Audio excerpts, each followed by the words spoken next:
So today we are going to learn about chapter number 2, polynomials. So first let us learn about algebraic expression. What is an algebraic expression? The expression which contains the combination of constant term with variable.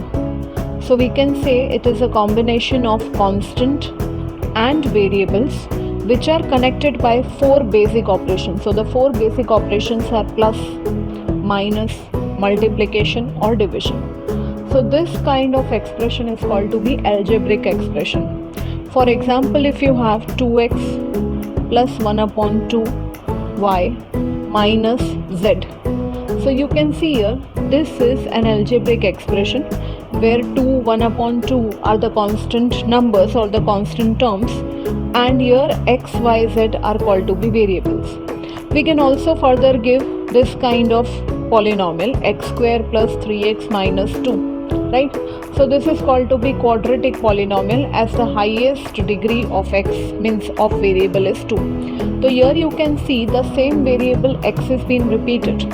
Here we were having three different variables, and here in this algebraic expression we have the same variable, that is x. Let us learn this in detail. Now we have different kinds of term. Let us first learn about monomials. Monomial means a term which contains an algebraic expression which contains only one term. For example, 2 can be called as monomial. X square is also a monomial. Minus 3x is also a monomial. 4y is also a monomial, right?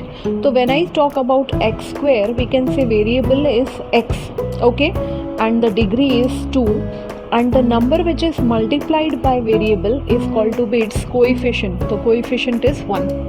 Same way for 4y, y is the variable and 4 is the coefficient. For minus 3x, x is the variable and minus 3 is the coefficient.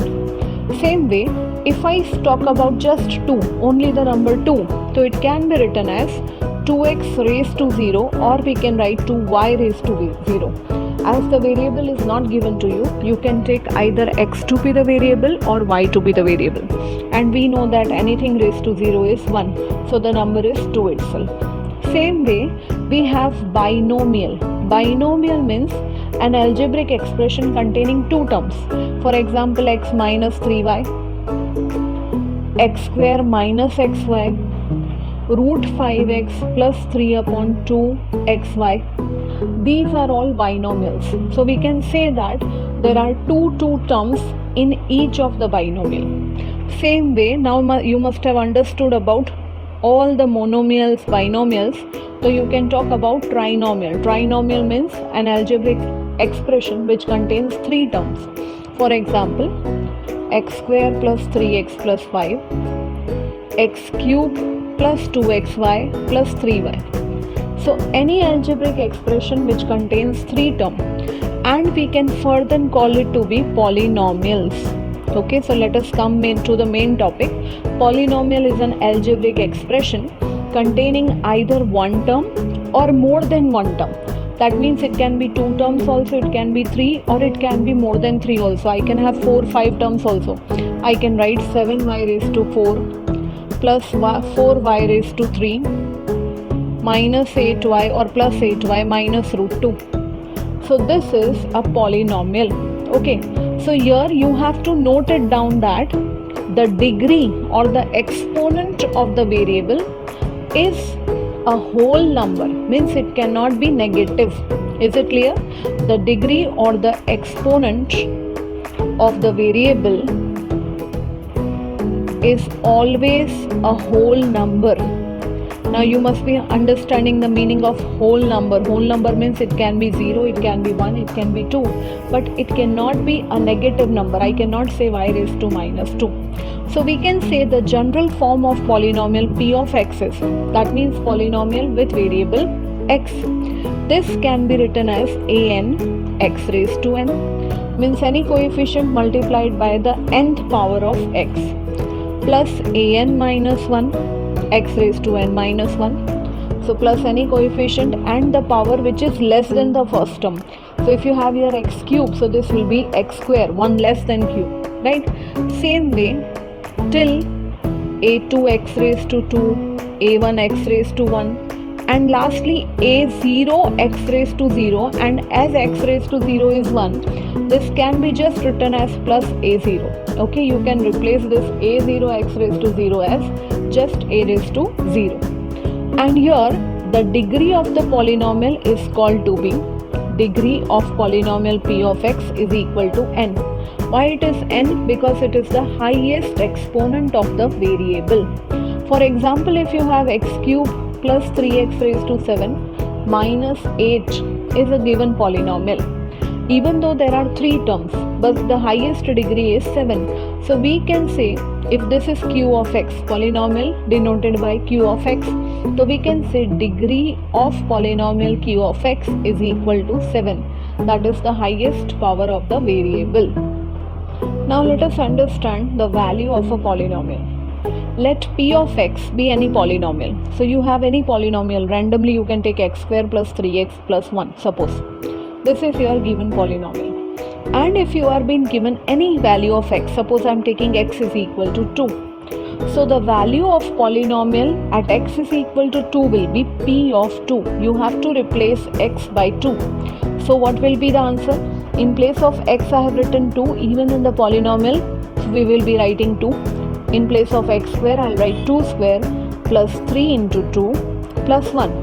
So it will be 2 square, that is 4, 3 2s are 6, 4 plus 6 is 10, plus 1 11. So we can say the value of this polynomial at x is equal to 2 is 11. Again I am repeating, we can say the value of polynomial p of x at x is equal to 11, at x is equal to 2 is equal to 11, right? So now let us understand what is the zero of the polynomial. If you have understood clearly the value of the polynomial, so definitely you will understand the zero of the polynomial. Now zero of the polynomial is that value of x for which you get your p of x is equal to 0. You can see in our previous example we have got p of 2 is equal to 11. But it is not necessary. In few of the sums, suppose let us take p of x to be 2x square plus 5x plus 3. Right? So this is the given polynomial, and let us take the value of x to be minus 2, okay, or you can take minus 1, any value. Let us check, okay. So let us see what we are getting. So you can see that when I replace x by minus 2, we have got 2 into minus 2 the whole square plus 5 into minus 2 plus 3, which is finally 1. Now in the same sum, if I take x is equal to minus 1, so in place of p of minus 2, we will be getting p of minus 1 will be equal to 2 into minus 1 the whole square plus 5 into minus 1 plus 3, which is finally minus 1 the whole square is 1 into 2 will be equal to 2 minus 5. 5 into minus 1 is minus 5 plus 3, and finally the answer is 0. So can you compare these two results? When I obtained p of minus 2, the value was not equal to 0. But when I have obtained the value of p of minus 1, I got the value to be 0. So I can say minus 2 is not a 0 of polynomial p of x, but minus 1 is a 0 of polynomial p of x. In this way, you can find out the zeros of the polynomial.